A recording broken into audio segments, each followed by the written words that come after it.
அனைத்து ஊடக நண்பர்களுக்கும் பத்திரிகை நண்பர்களுக்கும் காலை வணக்கம்.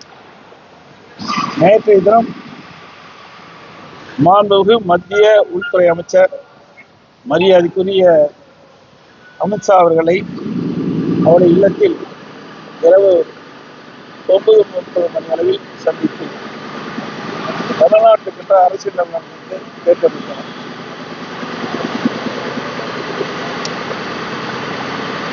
தமிழகத்தை பொறுத்த வரைக்கும்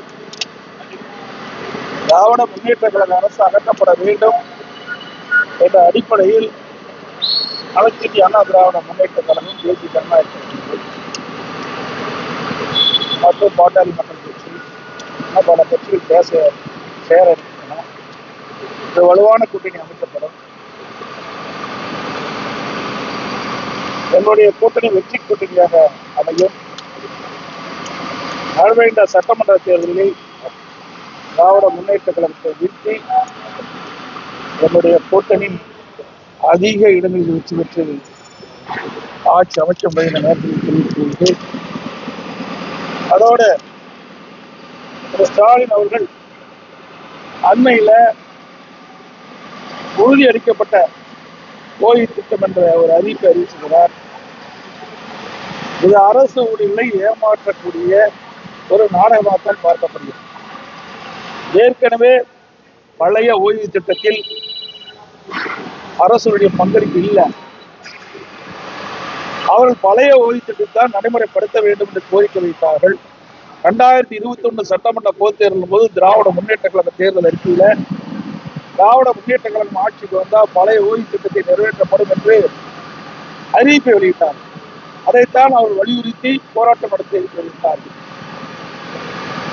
அவர்கள் போராட்டத்தை கையில எடுத்தவுடன் திராவிட முன்னேற்ற கழக அரசு ஒரு நாடகத்தை இப்பொழுது அரங்கேற்றிருக்கிறது. புதிதாக உறுதியளிக்கப்பட்ட ஓய்வு திட்டம் என்ற ஒரு அறிவிப்பை வெளியிட்டு அரசு ஊழியர்களை இன்றைய தினம் ஏமாற்றி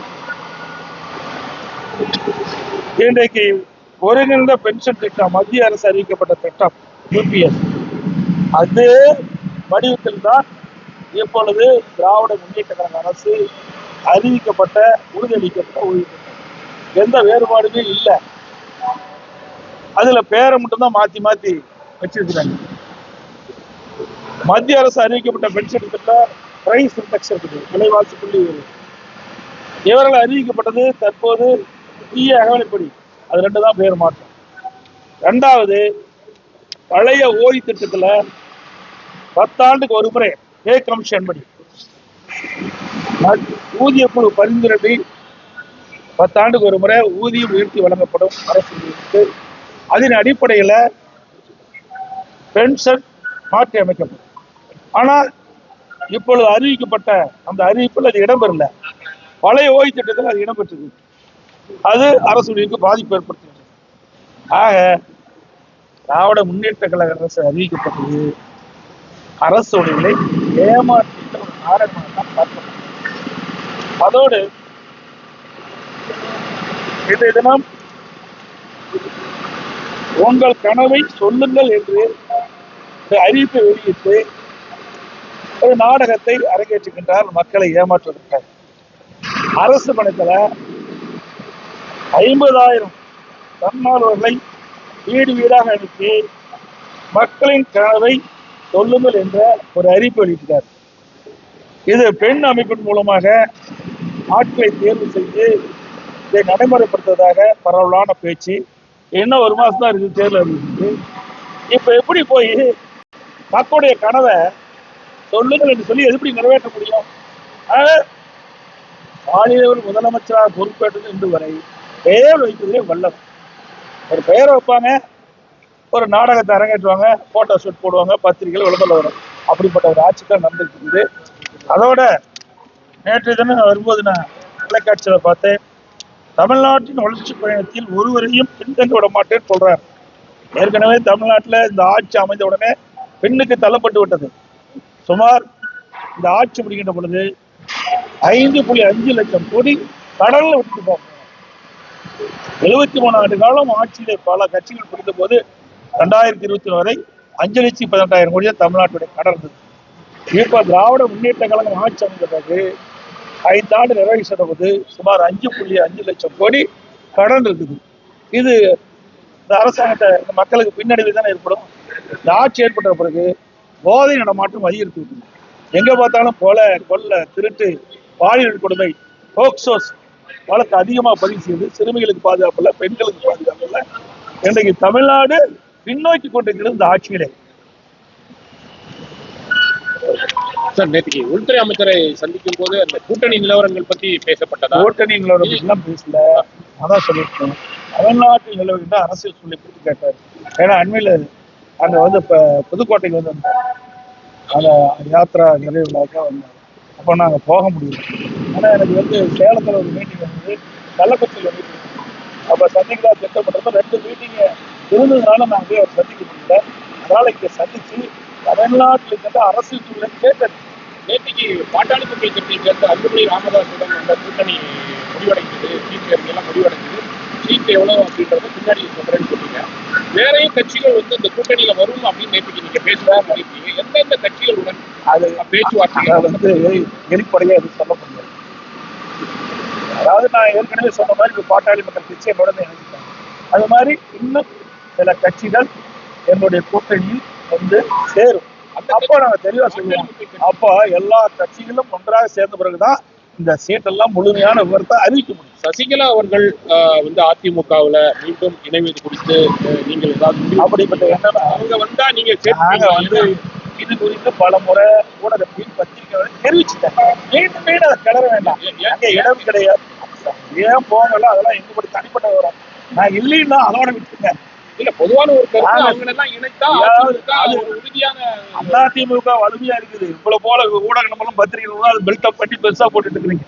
அனைத்து இந்திய அண்ணா திராவிட முன்னேற்ற கழகம் வலிமையா இருக்கின்ற காரணத்தினால்தான் 2021 75 இடங்கள் நாங்க பெற்ற கூட்டணி 2 லட்சம் ஓட்டுல 2 லட்சம் ஓட்டுல 43 தொகுதி இழந்துட்டோம்.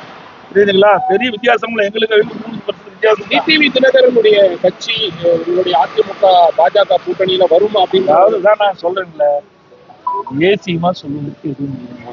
சில கட்சிகள் எங்களோட வரும், பேச்சுவார்த்தை அதெல்லாம் வெளிப்படையா பேச ஒவ்வொன்றாக சேர்கின்ற பொழுது உங்களை எல்லாம் அழைக்கும், நிச்சயமாக தகவல் தெரிவிக்கப்படும். நான் இப்ப ஒன்று சேர்ந்தாங்க பாட்டாளி மக்கள் உடனே உங்களை எல்லாம் அழைச்சி பேட்டி கொடுத்தோம்ல.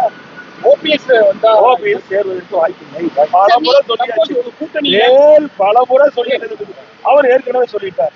பாத்தீங்கன்னா எங்களுடைய முதலாக ஹோட்டல் ஐடிசி கிராண்ட் சோலா முதல்ல கூட்டணி பேச்சுவார்த்தை அங்க நடந்தது. அப்பதான் மரியாதைக்குரிய உள்துறை அமைச்சரும் நானும் இணைந்து பேட்டி கொடுத்தோம். அப்பொழுதே சொல்லிட்டார், உள்கட்சி விவாதத்தில் தலையிட மாட்டாரு. அதப்படி தொடர்ந்து அப்படித்தான். சசிகலா அவர்கள் கட்சியில திருப்பி நீங்க நீங்க அதுக்கு இடமளி ஏற்கனவே இடமளி சொல்லியாச்சு, தெளிவுபடுத்தியாச்சு. அதை மீண்டும் அரைச்சமாவே அரைக்க வேண்டாம். இதோட 50 வரைக்கும் நான் சொல்லிட்டேன், டெல்லியிலையும் நான் சொல்லிட்டேன். நீங்க உங்களுக்கு விறுவிறுப்பான செய்தியோட பத்திரிகை வேணுங்கிறதுக்காக வேற எந்த கட்சி வருதுன்னு சொன்னா எங்களுக்கு செய்தியா இருக்கும் சார். அது எப்படி வெளிப்படையா சொல்ல முடியாது சார். நாங்க சேர்ந்த உடனே உங்களுக்கு தகவல் கொடுக்க போறோம். அதுல அரசியல் கட்சி என்பது ரகசியமா தான் அரசியல் கட்சிக்கு அதுக்குன்னு ஒரு அந்தஸ்து உண்டு. புரியுதுங்களா? அது பேச்சுவார்த்தை நடந்து. பிரதமர் அல்லது உள்துறை அமைச்சர் தமிழ்நாட்டுக்கு வருவதை பத்தி ஏதாவது பேசப்பட்டதா? எப்ப வர்றாங்க? அதெல்லாம் நாங்க அறிவிப்போம். ஏன்னா முதல்ல அரசியல் சூழ்நிலை பற்றி பேசியிருக்கோம். இன்னைக்கு பாரத பிரதமர் மத்திய அமைச்சர்கள் அறிவிக்கப்பட்டது நிச்சயமாக ஊடகத்திற்கு தெரிவிக்கப்படும். அது பாரதிய ஜனதா கட்சியுடைய தலைவர்கள் தெரிவிப்பாங்க, நாமளும் தெரிவிப்போம். நேற்று முதல்வர் பேசுறப்ப தமிழ்நாட்டை தமிழகத்தில் உள்ளவர்கள் தான் ஆட்சி செய்யணும், டெல்லியில் இருக்கக்கூடிய ப்ராக்ஸி அரசு ஆளக்கூடாதுன்ற ஒரு கருத்தை முன்வச்சிருக்கிறாரு. அப்படித்தான் நாங்களும் சொல்லிட்டு இருக்கிறோம். அவர் தெரிஞ்சு பேசுறாரா தெரியாம பேசுறா தெரியல. எங்க கூட்டணிக்கு யார் தலைமை சொல்லுங்க? யாருக்கு தலைமை? யாருக்கு தலைமை? அதிமுக தான் தலைமை.